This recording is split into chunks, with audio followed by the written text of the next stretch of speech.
አበሻ የባህል ሕክምና ዘመጋቢ ተባት ነው። ዛሬ ደግሞ እንግዲህ ማሳያችሁ እዚህ ከእጽዋት ከምርምር ቦታ ላይ እንግዲህ ይህንን ውሃ እያጠጣን ነው። ውሃ እንግዲህ በጋም ክረምትም አይለየውም። እንግዲህ የእጽዋት ቦታችን ማለት ነው። በጋ ቢሆን ተክለን እናጠርቃለን። አሁን ለምሳሌ ውሃ ስለማይለይም ዛሬውን አሁን ብንተክል እጽዋት ላይ ችግር የለውም ይጠርቃል ማለት ነው። ክረምት ተክለን ደግሞ ክረምት የተከለው ደግሞ በብዛት ክረምት ስለምንተክል ልክ በጋ እንደዚህ እናጠጣው በደንብ ይጠርቃል አይጠፋም ማለት ነው። እንግዲህ አበሻ የባህል ሕክምና ከተለያዩ ቦታዎች ላይ እያመጣን የምንተክላቸው እጽዋቶችን በዚህ መልኩ እያጠጣን ነው እንግዲህ የምናራባቸው ማለት ነው። አይደርቅም። ለምሳሌ አሁን ይሄ እጽዋት አሁን ውሃ ባይኖር ይደርቃል ማለት ነው። ይሄ አያችሁ፣ ይሄ አሁን በጣም የሚፈለግ እጽዋት ነው። አግላ ይባላል። ይጠፋል ግን ውሃ ስላለ አሁን አይጠፋም ማለት ነው። ውሃ ስላለ አይጠፋም ማለት ነው። እንጂ አሁን ይሄ በቃ ከዳር በኋላ የሚጠፋ ነበረ። እኛ ግን ያው በጋ ከክረምት ውሃ ስለማይለየው አይጠፋም ማለት ነው። ይሄ ራሱ አሁን ለምሳሌ አንተርስ ይባላል። ወይም እኛ ሌላ ነው የገዴ ወተት እንለዋለን። ይሄ ወተት የሚወጣው ኃይለኛ ነው። ይሄ እንደምታዩት ወተት በጣም ኃይለኛ ወተት አለው። ይሄ በጣም ኃይለኛ ነው።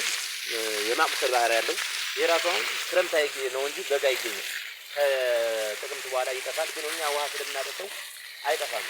የፈለገው ነው። እዚህ የተተከለ እጽዋት ላይ አሁን ክረምት ከሰኔ ላይ በቅለው እስከ ህዳር ቆይተው የሚጠፉ እጽዋቶች አሉ በብዛት። እነዛ እኛ ላይ አይጠፉም። የፈለገው ታምነ ቢሰጠር አይጠፉም ማለት ነው። ለምን የማይጠፉበት ምክንያት ውሃ በጋ ከክረምት ስለምናጠጣቸው ማለት ነው። አሁን ይሄ እጽዋት ይጠፋል፣ ግን እኛ ስለምንፈልገው ውሃ ስለምናጠጣው አይጠፋም። አሁን በጣም የሚጠፋ ነው። እንደነገርኳችሁ ክረምት በጋ እኛ ላይ ውሃ አንድ ነው ማለት ነው። አይጠፋም። ስለዚህ አይጠፋም ማለት ነው። ውሃ አበሻ እንግዲህ የባህል ሕክምና ከተለያዩ ቦታዎች ላይ እንደነገርኳችሁ የምናመጣቸው እዚህ ላይ ተክለናቸው የሚደርቁ ነገር በፍጹም አይደርቁም። ለምሳሌ አሁን ይሄ የወፍ አንቆር ነው፣ ደርቋል። አሁን የለም ወፍ አንቆር እንግዲህ አሁን ይሄ ወይም የቁራረግ እንለዋለን። አይደርቅም። ልክ አሁን ይጥላል። ቢጥልም ተመልሶ ነው አሁን እንደገና ቦሮ ይጣል። አሁን ይሄ በባለፈው ደቂቅ ሄዳችሁ የነበረ እጽዋት ነው ይሄ ማለት ነው። ግን አሁን ደግሞ እንግዲህ ወር ሳይሞላው ደግሞ ልክ ዝናብ ስለሚያገኝ ይወጣል። እንግዲህ ውሃ ካለ ማንኛውም እጽዋት በጋ ከክረምት አይደርቅም። የሚደርቅ ነገር የለም ማለት ነው። እኛ ክረምት የተከለውን በጋ ላይ በደንብ አድርገን እናጠጣዋለን። በጋም አሁን ለምሳሌ ከተለያዩ ቦታ ላይ ፍሎች በጣም አፈላለው። ያ የፈለው ፍል ሲያድግ ፍሉ ክረምት አልጠብቅም፣ ወዲያውን ነው የምተክለው። ለምን ውሃ ስላለ ማለት ነው። ውሃ ስላለ ይጸድቃል ማለት ነው። ለምሳሌ አሁን ይሄ ምዝለይ ለምሳሌ አሁን ይሄ አሁን ወቅቱ አልፏል፣ ግን አይጠፋም። ለምን ውሃ ስላለ ማለት ነው። ይሄ አሁን ቀበርቾ እያበበ ነው እንደምታዩት ማለት ነው። ቀበርቾ አሁን ወቅቱ አይደለም አልፎበታል። እንግዲህ አሁን ቀበርቾ አይገኝም፣ ግን እኛ ላይ እንደምታዩት አለ እያበበ ነው ማለት ነው። ማንኛውም ነገር እንግዲህ አይጠፋም። ለምሳሌ ደግሞ አሁን ይሄ ነው እንደምነግራችሁ። ይሄ ይስኩኩ ምን ይባላል? ይሄ ገንገሪታ አይደለም፣ ገንገሪታ ስለሚመስላችሁ ማለት ነው። ገንገሪታ በጣም የተራቀ ነው። ይሄ እጽዋት ራሱ አሁን በጣም ጠቃሚ ነው። ይስኩኩ ጎመን የምንለው ነው። ይሄ አሁን አይጠፋም። ለምን ነው የማይጠፋ? ውሃ ስላለው ማለት ነው። ውሃ ስላለው ማንኛውም ነገር እዚህ ቦታ ላይ የተተከለ ነገር ይጠፋል የሚባል ነገር የለም ማለት ነው። ሁሉም ነገር አለ።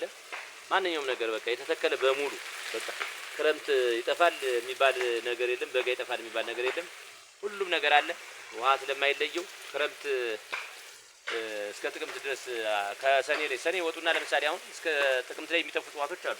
እኛ ላይ ግን አይጠፉም። ለምን? ውሃ አይለያቸውም። ውሃ ስለማይለያቸው የፈለገው ነገር ቢሆን አይጠፉም። መልካቸው እንዲያዝ ነው የሚሉት። በስለው በራሳቸው ጊዜ ይደርቃሉ፣ ተመልሰው ነው ይወጣሉ ማለት ነው። ክረምትም በጋም እኛ ላይ ዝናብ ስለማይለየው እንደዚህ ነው የምናጠጣው። የእጽዋት ቦታችንን በደንብ ስለምንከባከበው ማንኛውም ሰው የሚፈልገውን እጽዋት መጥቶ መመራመር እንደገና ማጥናት ማየት ይችላል ማለት ነው። ማየት እንግዲህ አይን ምስክር ነው። እንግዲህ ዝም ብሎ እኛ አሁን ዝም ብዬ ያልሆነውን ነገር ይሆናል ብዬ የምለቀው ነገር የለም። ሰው መጥቶ ማየት ይችላል ማለት ነው። እና የምንተክላቸው እጽዋቶች በስነ ስርዓት ነው እንግዲህ የሚለሙ ማለት ነው። እዚህ ተተክሎ የሚደርቅ ነገር የለም። የፈለገው ነገር ምን ማለት ነው። ይሄው እንደምታዩት እንግዲህ ይሄ በጣም ከምንም በላይ በጣም ይሄው በዚህ መልኩ ነው እንግዲህ እንደዚህ እናድርገን ማስረዘም እንችላለን። የምንፈልገውን ነገር እንደዚህ ያደርግን ነው እንግዲህ እጽዋቶች የምናራባ ማለት ነው። የምንፈልገውን እጽዋት በጋ ክረምት አይደለም። እኛም በፈለግነው ጊዜ እኔ አሁን የምፈልገው እጽዋት ካለ ዛሬ ተክለዋለሁ፣ ዛሬ ይጸድቃል ማለት ነው።